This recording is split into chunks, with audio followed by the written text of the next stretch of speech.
করে আমার খুব ঝাল ঝাল করে ভাত খেতে মন চাচ্ছিল, আর ঝাল কোনো কিছুই ছিল না। ভাবলাম যে একটু মরিচে ভর্তা বানিয়ে খাই, অনেক দিন হয়ে গিয়েছে মরিচে ভর্তা বানাই না। ফ্রিজ খুলে দেখি মাত্র 3-4টা মরিচ ছিল, এগুলো দিয়ে তো আর ভর্তা হবে না। ভাবলাম আমার বারান্দায় লাগানো গাছটা থেকে মরিচগুলো পেড়ে ফেলি। অনেকগুলো মরিচ ধরেছে, মাশাল্লাহ বলবেন সবাই, একটা গাছের মধ্যে অনেকগুলো মরিচ ধরেছে, আর এই মরিচগুলো অনেক বেশি ঝাল হয়।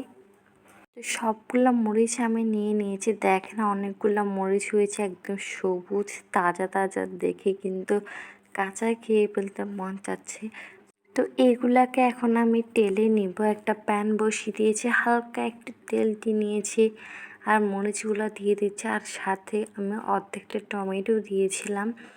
টমেটোটা অনেক বড় ছিল তাই আমি অর্ধেক দিয়েছি। মরিচের সাথে যদি টমেটো দেওয়া হয় তাহলে কিন্তু ঝালটা অনেকটা কমে, আর আমার মরিচগুলো কিন্তু অনেক বেশি ঝাল, তাই আমি অর্ধেকটা টমেটো দিয়ে দিয়েছি। টমেটো দিলে খেতেও খুব ভালো লাগে, একটা ভালো ফ্লেভার আসে।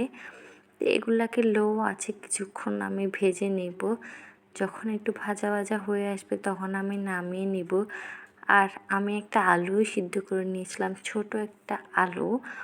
এই মরিচ ভর্তার সাথে যদি আলু দেওয়া হয় তাহলে কিন্তু খেতে অনেক বেশি ভালো লাগে। আপনারা একদিন ট্রাই করে দেখবেন, আশা করব ভালোই লাগবে।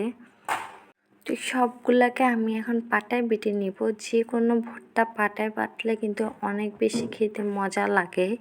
তো সবগুলো আমি একসাথে বেটে নিচ্ছি, আর এখানে আমি দিয়ে দিয়েছি কাঁচা রসুন। আমি এখানে 2-3 কোয়া রসুন দিয়ে দিয়েছি, আর দিয়ে দিয়েছি বড় সাইজের একটা পেঁয়াজ। তো এগুলো দিয়ে ভালো করে বেটে নিব। আমি এখানে আলুটা খোসা ছাড়িয়ে আলুটা দিয়ে দিচ্ছি, একদম বেটে নিব। তো সবগুলো বাটা হয়ে গেলে এখন আমি বেটে নিব ধনিয়া পাতা। আমি এখানে বিলাতি ধনিয়া পাতা দিচ্ছি, ধনিয়া পাতা দিব, আর একটু লবণ দিয়ে ভালো করে সবগুলো একসাথে বেটে নিয়েছি। দেখেন এই ভর্তাটা কিন্তু একটা গ্রান বেরোচ্ছে, আর এটা খেতেও অসাধারণ লাগে গরম ভাতের সাথে।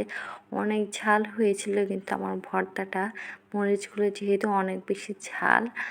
তো যে কোনো ভর্তার সাথে বা মরিচের ভর্তার সাথে স্পেশালি যদি আপনি একটা আলু আর একটা টমেটো দেন তাহলে খেতে অনেক বেশি মজা লাগে। আর আমি দিয়ে দেবো এখানে কাঁচা সরষের তেল। এই কাঁচা সরষের তেলে কিন্তু ফ্লেভারটা আরও বেশি ভালো লাগে।